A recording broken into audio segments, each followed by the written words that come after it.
ऐसी तस्वीर जहां सवाल भी जनता ने पूछा और जवाब भी उसी वक्त सड़क ने दे दिया। ये मामला जो है वो महाराजगंज से सामने आया है। यूपी के महाराजगंज की तस्वीर, जहां पर न्यूज इंडिया ने चौपाल में पहुंचे डीएम संतोष कुमार शर्मा से खराब सड़कों को लेकर सवाल पूछा। डीएम साहब ने जवाब दिया और फिर वहां से वापस लौटने लगे, लेकिन रास्ते में वो खुद ही फंस गए। सिर्फ डीएम ही नहीं बल्कि एसपी और बाकी जो अधिकारी थे उनकी गाड़ियां भी टूटी सड़कों और कीचड़ के बीच में धंस गई। काफी देर तक कोशिश के बावजूद गाड़ियां वहां से निकली नहीं, तो गांव वालों की मदद इसके लिए ली गई। ट्रैक्टर ट्रॉली मंगवाई गई और फिर धीरे धीरे सभी गाड़ियों को वहां से एक एक करके बाहर निकाला गया। इस पूरे घटनाक्रम ने एक बार फिर से साफ कर दिया है कि जिन सड़कों से आम लोग रोज परेशान हैं, अब उन्हीं में प्रशासन भी फंसने लगा है। जो सड़क मार्ग है वो जो हम लोग जो आ रहे हैं उसमें कुछ हिस्सा बिहार राज्य का है। इसके बाद रिजर्व फॉरेस्ट जो संरक्षित वन क्षेत्र है उसका है, उस पर काम है। तो इन सभी विभागों से हम लोग बात कर रहे हैं और एनओसी प्राप्त करके ये जो पूरा का पूरा संपर्क मार्ग है उसको एक प्रोजेक्ट के रूप में उसको कंप्लीट कराने का प्रयास करेंगे। आज हम लोगों ने देखा है और जो सड़क है आवागमन योग्य हो जाए इसके लिए हम लोग इसका प्रयास करेंगे। इस खबर को लेकर रेजिडेंट एडिटर मेरे साथ में अमितेश श्रीवास्तव जुड़ गए हैं ज्यादा अपडेट के साथ। अमितेश, ये तो वही वाली बात हो गई कि जैसे ही सवाल पूछा वैसे ही सच्चाई सामने आ गई। भले ही अधिकारी यहाँ वहां की बात करें या बात को घुमाने की कोशिश करें, लेकिन सच्चाई हकीकत तस्वीरों में कैद है। सड़कें खराब थी, सिर्फ आम लोगों के लिए परेशानी नहीं, अधिकारी खुद फंस गए।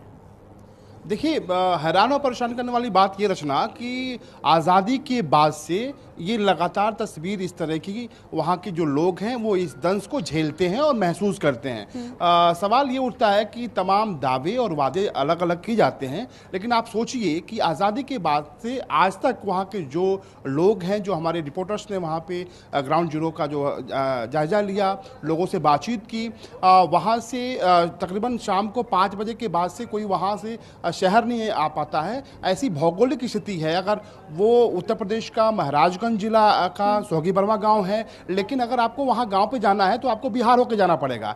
लेकिन लगातार वहां के लोग सड़क की मांग करते रहे, लगातार वहां के जो लोग हैं वो मांग करते रहे कि उनको सड़कें बनाई जाए, लेकिन अधिकारियों के कानों में जूं तक नहीं लगी। आज चौपाल की वहां पे व्यवस्था की गई थी और जो तमाम जो वहां पे गाँव वाले थे, वहां पे महाराजगंज जिले के सभी अधिकारी, जिसमें जिलाधिकारी, एसएसपी, सीएमओ, पशु विभाग के अधिकारी, सारे अधिकारी वहां पहुंचे थे और इनकी जो संख्या होगी वो काफ़ी थी, गाड़ियों की संख्या काफ़ी थी और ऐसे में बड़े बड़े दावे वहाँ किए जा रहे थे। लेकिन किसी तरीके से जब वापसी की बात आई तो तमाम ये जो गाड़ियाँ हैं वहाँ पर आप तस्वीरों में देख सकती हैं किस तरीके से फंसी नजर आई। गांव वालों ने बहुत मशक्कत से इन तमाम सरकारी गाड़ियों को, तमाम जो सरकारी मुलाजिम थे उनको सुरक्षित निकाला और फिर अब सवाल खड़े हो रहे हैं। हालांकि जो जिलाधिकारी महाराजगंज हैं, न्यूज़ इंडिया के संवाददाता से आप देख रही हैं कि जब बातचीत कर रहे हैं तो उन्होंने बड़े बड़े दावे किए कि वो गांव के लोगों को परेशानियां सुनने आए थे, लेकिन जब खुद 2-4 होना पड़ा, जब उनकी गाड़ियां खुद फंसी तो शायद उस दर्द को वो महसूस कर रहे हैं। और अब उम्मीद हम और आप कर सकते हैं कि आने वाले दिनों में शायद उस इलाके की जो तस्वीर है वो बदलेगी। लेकिन गाँव वाले पिछले कितने सालों से परेशान हैं। जो गाँव वाले हैं वो कह रहे हैं कि आज़ादी के बाद से ही वो एक अदद सड़क के लिए परेशान हम हैं। तस्वीर भी देख रहे हैं, लंबी जो गाड़ियां हैं, अधिकारियों की जो गाड़ियां हैं वो लंबी लाइन यहां पर इकट्ठा हो गई जब गाड़ियां अधिकारियों की फंस गई। यानी गाड़ी फंसने से पहले अधिकारी कुछ और कहते हुए नजर आए, बड़ी बड़ी बातें कहते हुए नजर आए, लेकिन जब खुद परेशानी में फंस गए तो इन्हीं गांव वालों की मदद लेनी पड़ी इस कीचड़ से, इस पानी से निकलने के लिए। ये बताइए, जब फंसने के बाद गांव वालों ने निकाला, उसके बाद अधिकारियों ने कुछ कहा क्या? कोई ऐसा आश्वासन मिला क्या कि इसमें सुधार होगा?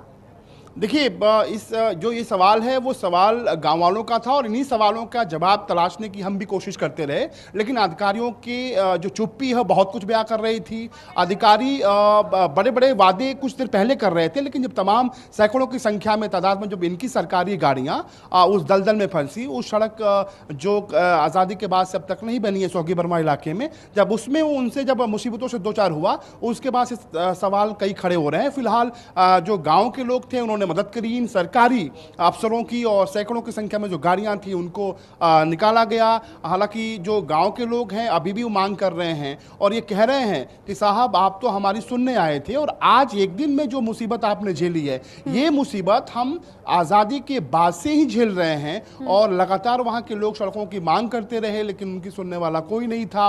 और अब जब जिलाधिकारी महाराजगंज की, एसपी महाराजगंज की, सीएमओ महाराजगंज की और तमाम जो अधिकारी है उनकी जब गाड़ियां फंसी तो फिर सवाल खड़े हो रहे हैं। और ये स्थिति है उस गांव की जहां पे 50,000 से ज़्यादा की आबादी रहती है। आप सोचिए, महसूस करिए उन गांव वालों का दर्द। लेकिन अब तक ये जो सरकारी मुलाजिम थे, जो सरकारी अफसर थे, वो उनका दर्द ना समझना बेहतर समझते थे, न सुनना बेहतर समझते थे। और आप जब मुसीबत से दो चार हुआ उसके बाद से तमाम तरह के जो सवाल हैं वो खड़े हो रहे हैं। रचना, स्पेसिफिकली क्या यहीं पर इतना ज्यादा बुरा हाल था जहां पर गाड़ी फंसी हुई नजर आ रही है अमितेश, जो हम तस्वीरों में देख रहे हैं कि गाड़ी उस पानी से निकल कर जा रही है, या फिर गांव के बाकी हिस्सों में भी सड़कें ऐसी ही हैं, उनका हाल ऐसा ही है? देखिए, अगर जिस जगह गाड़ी फंसी है उसको रहुआ नाला बोलते हैं। और सबसे विडंबना इस बात की है रचना कि मैं पहले भी कहा कि आज़ादी के बाद से लोग, वहाँ के लोग मांग करते रहे, सड़क की मांग करते रहे। तमाम सरकारें आईं, तमाम सरकारें गईं, लेकिन उनका सुनने वाला कोई नहीं था। बद से बदतर जिंदगी जीने को वहाँ के जो लोग हैं, स्थानीय लोग हैं, वो मजबूर हैं। कई बार उन्होंने आंदोलन किया, उसके बावजूद सरकारी आश्वासन मिले, लेकिन आश्वासनों की घुट्टियाँ तो पिलाई गई, लेकिन जमीनी स्तर पे सोगी बर्मा को जोड़ने वाले जो मुख्य मार्ग है उस पे आज तक कोई भी सड़क का निर्माण नहीं हुआ। तमाम तरह की दलीलें दी गई। जो जिला प्रशासन है वो कहता है कि बीच में वन विभाग का जो जमीन है वो आ रही है, ऐसे में सड़क का निर्माण नहीं हो पा रहा है। जो तमाम जो सीमावर्ती बिहार और यूपी के जो बॉर्डर्स का हवाला है वो भी दिया गया। लेकिन जो स्थानीय लोग हैं वो सवाल पूछते हैं कि आखिर उनकी गलती क्या है। वो इसी भारत देश के नागरिक हैं, महाराजगंज जिले के रहने वाले हैं, वहाँ पे 50,000 से ज़्यादा की आबादी है, लेकिन आखिर उनकी सुनवाई क्यों नहीं होती है। और इन तमाम मुद्दों को सुनने ये अधिकारी पहुंचे थे, जिसमें जिलाधिकारी महाराजगंज थे, एसपी महाराजगंज थे, सीएमओ महाराजगंज थे, उनके अलावा तमाम अलग अलग विभागों के दर्जनों भर के जो अधिकारी हैं वो थे। उनके साथ लंबा जो लाव लश्कर सरकारी काफिला था वो मौजूद था। अब उम्मीद ये थी कि वहाँ से लौट कर शायद अखबारों और सोशल मीडिया पे खबर